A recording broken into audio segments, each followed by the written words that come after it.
Yoi,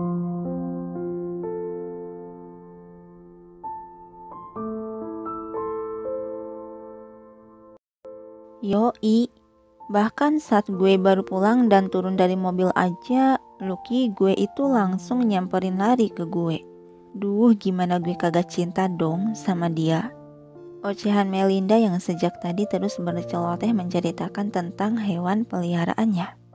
Karena mereka bertiga telah menghabiskan semua makanannya, saat ini mereka tengah berjalan di area kantin hendak keluar menuju kelas.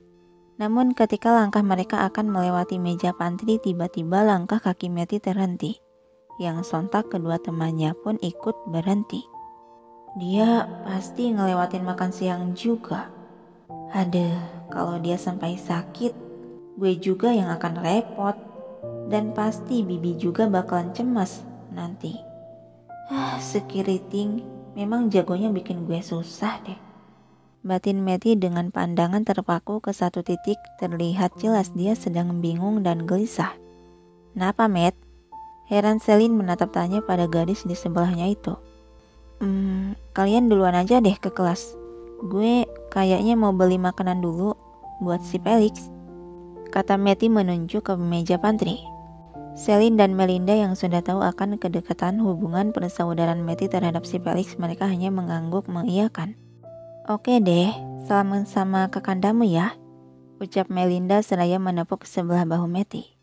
Gue juga ya, sampaikan salam sayang gue. Celine pun ikut menepuk pundak. Dan barulah keduanya berlalu pergi setelah mendapati anggukan dan cengiran dari Matty. Syukurlah masih ada 20 menit. Gumam Matty menatap benda bulat penanda waktu di pergelangan tangannya. Lalu dia beranjak pergi menuju meja pantry kantin untuk membeli beberapa makanan. Setelah beberapa menit kemudian, dia keluar dari kantin dengan tangan menjinjing sekantung kresek kecil berisi 3 buah roti lapis isi daging.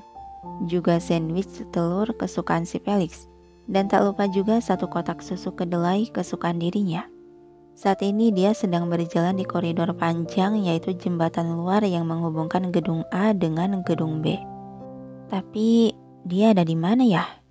Duh, mana ponsel gue ada di kelas lagi. Gumaman Matty hingga akhirnya dia memutuskan untuk datang ke ruangan OSIS. Namun baru saja dia melangkah keluar dari gedung A, suara kucing dari arah bawah jembatan menarik perhatian Matty yang sontak langkah kaki dia terhenti. Kayak ada suara kucing. Matty si pecinta kucing akhirnya tergoda oleh suara tersebut. Dia celingukan mencari asal suara itu di mana. Meong, meong. Kucing tersebut kembali mengeong yang kali ini terdengar jelas sekali ke telinga Matty. Apa mungkin dari bawah? Merasa penasaran, Matty memutuskan menuruni anak tangga jembatan untuk mencari keberadaan si kucing. Dia terus mengedarkan pandangan ke sekitar mencari asal suara. Kau pasti lapar ya? Minumlah ini. Kali ini suara seseorang pria terdengar oleh Matty bersamaan indera penglihatannya menangkap sesosok punggung seseorang yang terduduk berjongkok di ujung sana. Ternyata ada orang juga di tempat sepi begini. Tapi apa yang sedang dia lakukan? Oleh karena suara kucing tadi dari arah suara yang sama dengan pria itu, Matty melangkah mendekati sosok punggung pria tersebut. Hingga langkah demi langkah jarak Matty semakin dekat dengan pria itu yang akhirnya langkah dia terhenti tepat 1 langkah orang dewasa darinya. Meong, meong. Kucing itu kembali bersuara menyadari kehadiran Matty. Ternyata kamu di sini toh. Binar kelegaan serta senyuman ceria tercetak di wajah Matty saat melihat seekor kucing berbulu putih itu tengah meminum susu dari piring kecil.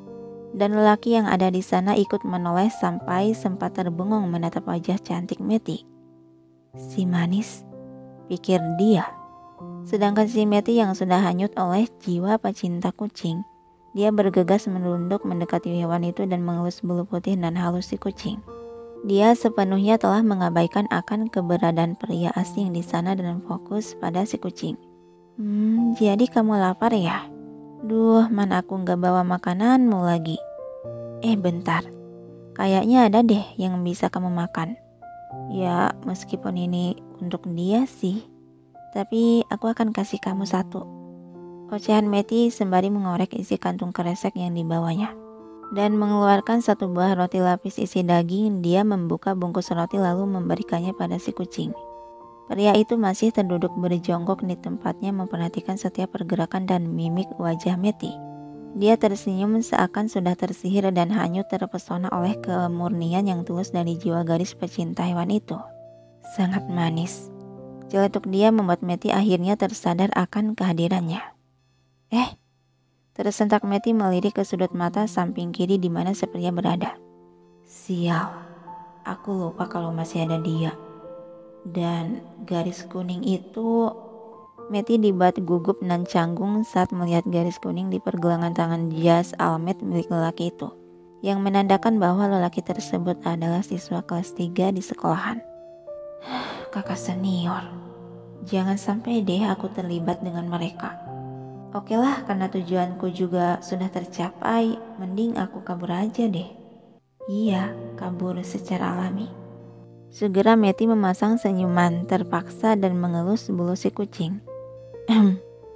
Habisin makananmu ya, karena aku harus mengantar makanan ke orang lapar lainnya, aku pergi dulu Pusi. Ucap dia beranjak berdiri sengaja mengabaikan akan orang lain di sana dan hendak berbelok pergi, namun... Apa kau akan pergi begitu saja, adik manis? Ucapan dari lelaki itu menghentikan pergerakan si Meti yang berdiri di tempat tanpa membalikan badannya. Ngapain sih ini orang pakai ngomong gitu? Gereget batin Meti menggigit bibir bawah seiring tangannya meremet terkepal. Aku sedang bertanya loh adik manis. Lelaki itu melangkah mendekati gadis yang termatung membelakanginya. Dia berdiri tepat di hadapan si Meti dan menatap wajah yang tertunduk itu. Hei, tenanglah. Aku bukan orang yang suka merundung siswa lain. Apalagi adik manis sepertimu. Sudah kayak gini aku gak bisa ngehindar lagi dah. Hembusan napas pelan Meti seraya mengangkat wajahnya tengadah menatap wajah lelaki tampan yang ada di hadapannya itu. Lalu secara terpaksa dia memasang senyuman. Apa kakak senior berbicara padaku? Lalu kau pikir aku sedang berbicara dengan kucing? Ya daripada itu, sepertinya kucing itu perlu diobati. Hah? Mendengar kata kucing lagi, sontak Meti langsung melirik cepat pada kucing yang tampak terduduk lemas. Segera dia berjongkok mendekati kucing lagi. Ya ampun, kok aku gak sadar kalau dia sedang terluka? Laki itu kembali ikut berjongkok di sebelah Meti. Dibalut perban saja sepertinya tak akan cukup. Bagusnya dia harus dibawa ke dokter hewan untuk diperiksa. Ini sih memang harus ke dokter hewan, jawab Meti yang sedang memindai luka tersayat di kedua kaki juga perut si kucing. Karena kamu juga yang menemukannya. Kalau gitu sepulang sekolah mari kita bawa dia ke dokter hewan. Hah? Meti dibuat terkejut menoleh cepat dan menatap bengong pada pria yang tersenyum itu. Kita? Yang dibalas anggukan kepala oleh pria tersebut. Apa kamu tidak mau bertanggung jawab sampai akhir? Bukan begitu sih. Meti kembali menatap pada si kucing yang terlihat mengenaskan di matanya. Gimana nih? Memang benar sih ucapannya. Aku juga ikut menemukan si kucing ini dalam keadaan seperti ini. Rasanya berdosa banget gitu kalau aku harus membiarkannya. Batin dia tak tega. Apa kakak senior tidak bisa membawanya pergi sendiri? Celetuk Meti lemah. Bisa saja. Tapi apa kamu tidak akan menyesal? Kata pria itu semakin mendesak membuat si Meti gelisah dan bingung. Gereget Meti menggigit bibir bawah sedang berpikir keras. Dan karena rasa sayangnya terhadap kucing terlalu besar. Baiklah, aku akan ikut denganmu. Akhirnya dia mengatakan kalimat dari hatinya. Seulas senyuman di sudut bibir lelaki itu mendengar ucapan tersebut. Jopanda Alan Sebastian. Dia mengulurkan sebelah tangan sebagai perkenalan. Sejenak Meti melirik ragu tangan yang terulur itu. Meti Marcella, jawab dia sambil membalas uluran tangan tersebut. Kamu bisa memanggilku Alan, ucap Alan tersenyum penuh arti.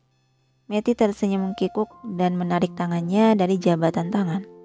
Mana mungkin aku berani memanggil kakak senior seperti itu.